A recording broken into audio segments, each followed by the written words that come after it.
You've got about 4 odd lakh rupees to buy your next motorcycle. You want an entertaining motorcycle. You want something that can do the really grind really well. But most importantly, you want a motorcycle that shows the world that you are in the process of arriving. Now, chances are you're not just stuck wondering which of these motorcycles to buy, but you're probably stuck wondering as well which segment should you be going for. And that's the problem that we are going to be solving today. Hi, my name is Dhruv Paliwal. You're watching autoX. Let's get started.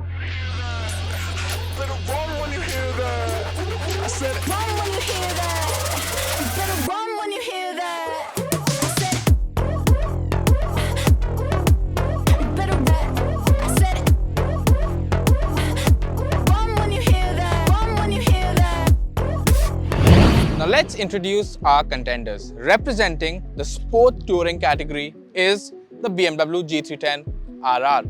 This has a single cylinder engine. It's got a 313 cc's of displacement, makes the least amount of power here, but it's the least expensive motorcycle here as well, and that's saying something for a BMW. Now moving on, representing the ADV category is the KTM 390 Adventure. It again, like the G310 RR, has a single cylinder engine. The displacement is higher, the power output is higher, and obviously not surprisingly, the price tag on the KTM 390 Adventure is higher as well. Last but not the least is the Royal Enfield Super Meteor. It's representing the cruiser category over here. It's the latest entrant into the market. It's got a parallel twin engine. The displacement is much higher than the other two motorcycles, and the price tag as well. Now that you have an idea what kind of engines and price tags you're dealing with, let's go ride these motorcycles and find out which one is the best for you. Now, if you saved up enough money to buy one of these three motorcycles, chances are you're not a spring chicken anymore and you want that slight bit of comfort on the motorcycle. And in that regards, it's the BMW G310 RR that will ask you to be the most committed, that will ask you to put in the most amount of work. To sit back in your seat, lean forward, the pegs are pretty rear set, and you have to lean into the motorcycle to get into a comfortable riding position. Now in traffic and everywhere, that's pretty fine. It actually helps you dart into gaps. But when you're out touring on the highway, that is when this body position starts to take a toll on you. And honestly, I can probably spend 2 hours in the saddle on the G310 RR before I want a break. So if you tour often, maybe you should keep that in mind. Next is the 390 Adventure.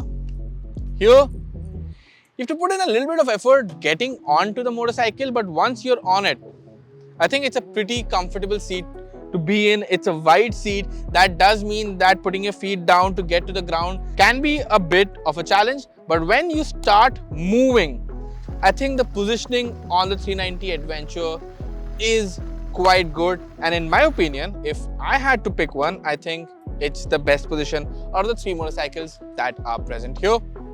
Next up, we have the Royal Enfield, the cruiser category, and it's the easiest getting onto this motorcycle. This motorcycle is the heaviest here by a margin, but despite that, because it's got this low slung, it's got this feet forward riding position, you don't really feel any of it. Not one of the easiest, it is the easiest motorcycle to ride over here, be it on the highways, be it in the cities. Yes, this laid back riding position does mean that you're not going to be as enthusiastic in traffic. You're not going to be making a lot of those gaps, things that you can do very easily on the KTM and on the G310 RR. Those two motorcycles are pretty evenly matched in that regard.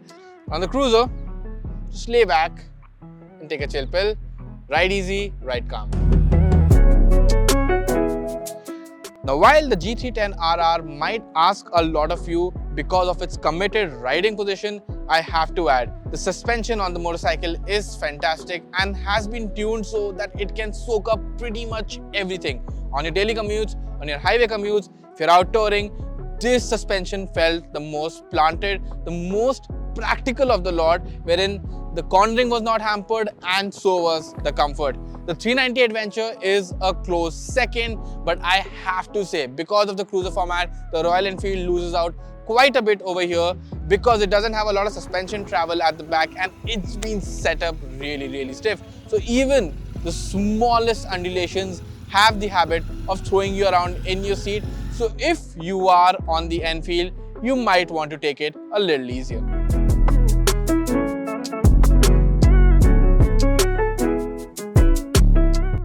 Now when it comes to the engine and the gearbox of these three motorcycles, which one would work better for you? Would it be the BMW G310 RR with its linear power delivery, or the KTM 390 Adventure with its manic top end, or the Royal Enfield Super Meteor 650 with its oodles of torque?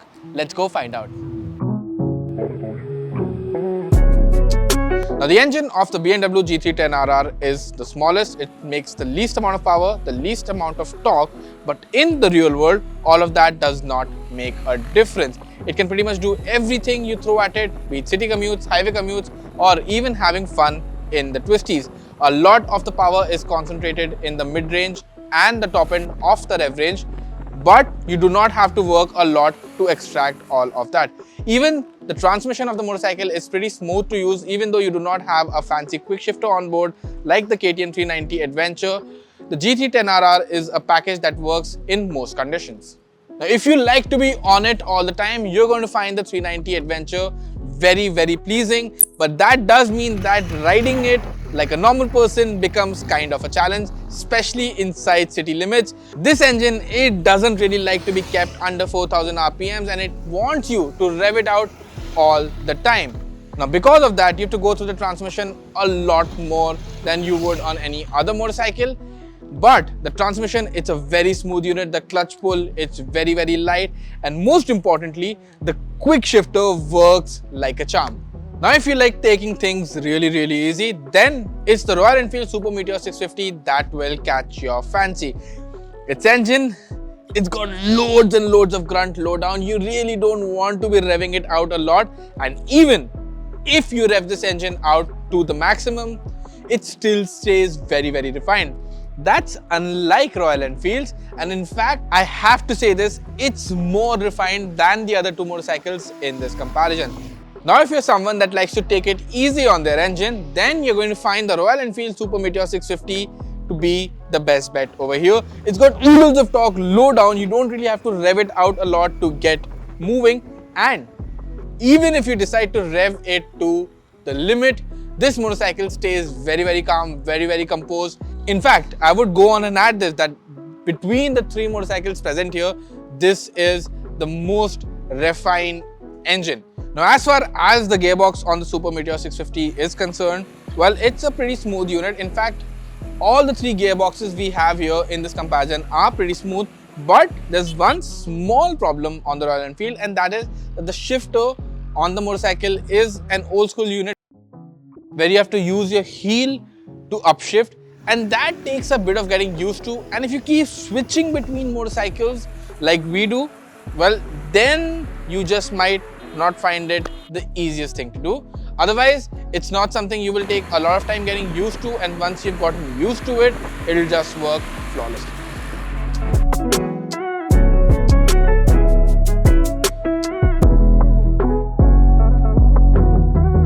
You're spending all that money on a motorcycle, you want it to look good, you want it to have a lot of features.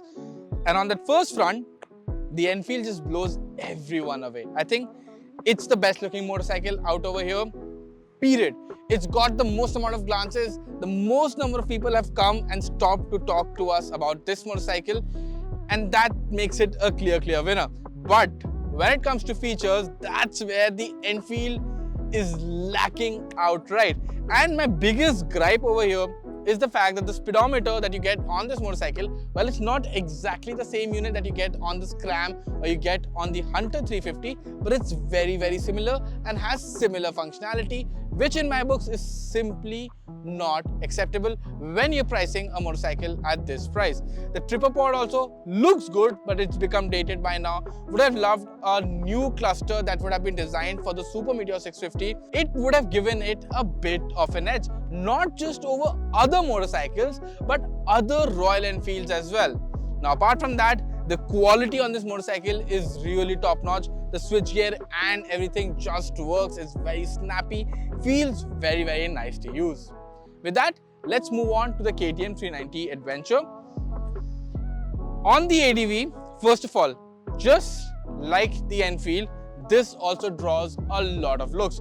Probably not as much as the Enfield, but still a lot of people from afar come and have a look at this motorcycle and see what it is all about. Because of that stance, because of those angular lines, it's got a lot of cuts and creases on its body, and it really, really stands out. In terms of it being the best looking design, well, that's obviously going to be subjective, but when it comes to features, KTM has a lot of them. And in fact, I think stuff like traction control, ABS being switchable, you've got riding modes, you've got your street mode, you've got your off-road mode, then you've got this nicely detailed instrument cluster which gives you a lot of information. The switchgear quality on the KTM feels the best out of all the motorcycles over here. On the Enfield, you do not have buttons like the 390, so it's not a straight comparison. Over there, it's more the dials which you're flicking and they feel really, really good. In terms of buttons, only this and the BMW has buttons, and the feedback on the KTM 390 Adventure is much, much better, much snappier, I would say, and feels overall better. Now moving on to the BMW G310 RR, it too stands out when it comes to design. Honestly, for those who know, this looks like a BMW sport touring motorcycle. It has hints of the S1000 RR in it, and I know you keyboard warriors out there must be like, hey wait, this is a TVS Apache, and yes it is, but BMW has used really good quality paint on it, and when you get up and close to the motorcycle, you can actually make out that finish. In fact, this motorcycle is already more expensive than the Apache, and for this particular livery you have to pay even more extra. Yes, you pay a lot, but I think the quality that you are getting here is, if you can afford to pay, I would want to have quality like this in my garage. So on the looks front is something which is a bit of a niche. You will have to know what BMW motorcycles are like to be able to appreciate this. But when it comes to the features front, it's close to the 390 Adventure. You do not have switchable ABS, or for that matter, you do not have traction control. But apart from that, everything else is pretty similar. The instrument cluster, which is horizontally laid out on the 390 Adventure, is vertically laid out here. And I think we've even ridden this motorcycle on track, and over there, it works really, really well. This kind of an orientation, and all the information on it is really easily accessible.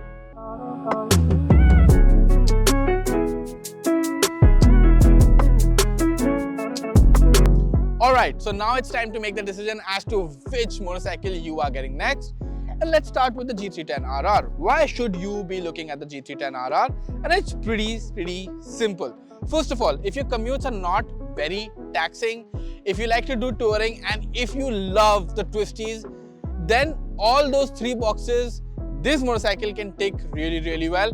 On top of that, it's also the least expensive option over here. So you can in fact buy this and then have some money saved for accessories and stuff like that that you can use to enhance your riding experience. Now, if you're not that much about the twisties, if you don't really want to carry a lot of pace all the time, if you just want to sit back and have a nice relaxing riding experience, then it's the Royal Enfield Super Meteor 650, which makes a case for itself.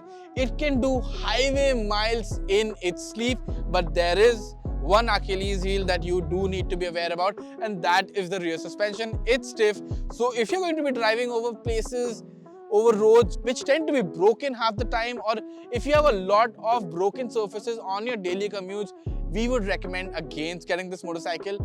Apart from that, it's a fantastic motorcycle to ride, and if you do a lot of straight line touring, that means you're just going on highways that are pretty much arrow straight from point A to point B, then this will just gobble up the distance. But if you want something that works everywhere all the time, and in fact this is my pick as well, it has to be the KTM 390 Adventure, and that's simply because of the fact this can do highway touring, this can do city commutes, This can do off-road. This is even good on the track. Obviously not as good as a G310 RR, but it can match up. It can throw its weight around. And that's why it's not just a jack of all trades. It's close to being a king of all trades. And for that reason, I think the KTM 390 Adventure is the most sorted motorcycle in this comparison. You know what? Let us know down in the comments below which motorcycle you would have picked out of the three and why. We would love to know that. Thank you so much for watching. Until the next one, goodbye.